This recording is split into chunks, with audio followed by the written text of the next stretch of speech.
Hello, नमस्कार. मी आहे कोमल आणि आत्ता मकर संक्रांती जवळ आलेली आहे.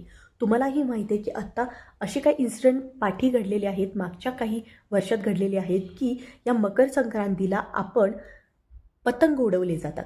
पतंग उडवतो, परंतु आत्ता मार्केटमध्ये चायनीज मांजा आलेला आहे. मांजा म्हणजे जो रीळ असतो, दोरा असतो तो, की जो तुटत नाही, सहजासहजी तुटत नाही. परंतु ह्याचा परिणाम आपल्या मानवसृष्टीवर भयंकर होतो. जसं की बाईक चालवत असताना, कुठे ट्रॅव्हलिंग करताना आपलं स्पीड असतं आणि तो मांजाचा दोरा जर कुठे अडकला असेल, तर आपल्या घशाला लागू शकतो आणि यापूर्वीही अशा घटना घडलेल्या आहेत. त्यामुळं सर्वांनी बाईक चालवताना, गाडी चालवताना काळजी घ्या, जेणेकरून घशाभोवती किंवा कुठे जाताना घशाभोवती किंवा गळ्याभोवती असा मफलर गुंडाळून चला, जेणेकरून इन्सिडेंट होणार नाहीत. दुसरी गोष्ट, मांजे वापरताना चायनीज मांजे खरोखर वापरू नका, कारण यापूर्वीही अशा काही बऱ्याचशा घटना घडलेल्या आहेत, की ज्याच्यामुळं पक्ष्यांनाही त्रास झालेला आहे, प्राण्यांनाही त्रास झालेला आहे, मनुष्यालाही त्रास झालेला आहे. त्यामुळे काळजी घ्या, स्वतः सेफ राहा, दुसऱ्यालाही सेफ ठेवा आणि या मकर संक्रांतीच्या तुम्हाला खूप साऱ्या शुभेच्छा.